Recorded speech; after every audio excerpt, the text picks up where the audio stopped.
Sinubukan ni Mang Dado na ilahad nga ang katotohanan para lamang maliwanagan itong si Princess. Subalit naghihingalo na siya hanggang sa siya ay malagutan ng hininga.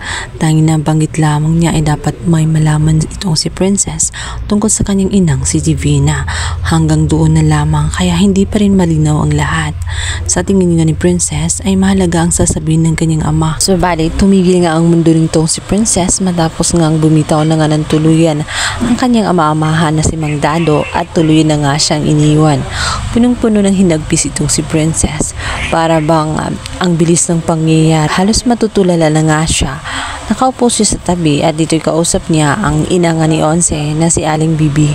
Sinabi nito na may sinabi sa kanya ang kanyang amang si Mang Dado bago ito nawala ay bago ito sinugod sa kanya ay meron siyang mahalagang sasabihin. Sa tingin niya ay napaka-importante ng sasabihin nito. Maya-maya pa nga ay dumating na nga ang naglinis ng katawan nga nito ang si Mang Dado. Agad na binigay ang mga damit at mga gamit na nakuha mula sa katawan ni Mang Dado. Agad ding hinanap nga nitong si Princess ang telepono ng kanyang ama-amahan, subalit wala na nga siyang makita. Nagkakapagtaka umano ang mga pangyayari dahil maging ang kanyang telepono ay hindi rin makita. Para bang may ginagawang kakaiba sa kanila. Ito nga nasabi at nabanggit nga ni Aling Bibi na maaaring sinadya ang pangyayari at maaaring ginawa ang lahat-lahat para hindi makapag-usap ang mag-ama. At sa tingin nga niya ay mahalaga ang sasabihin ni Mang Dado.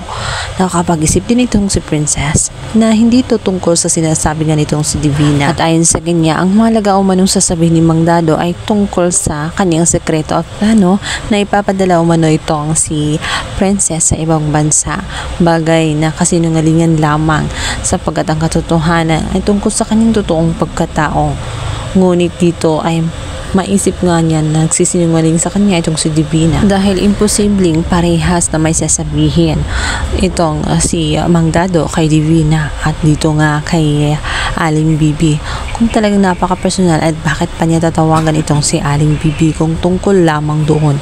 Sa tingin niya ay higit pa sa ganoong sekreto ang sasabihin ng kanyang ama at yun ang dapat niyang malaman. Bilang banda, aksidente namang marinig ng katulong habang kausap nga ni Divina ang kanyang pinsan na si Jenny kung saan nagmamadali siya na hindi dapat maabutan nga ni Princess na buhay pa itong si Mang Dado at hindi sila dapat magkausap.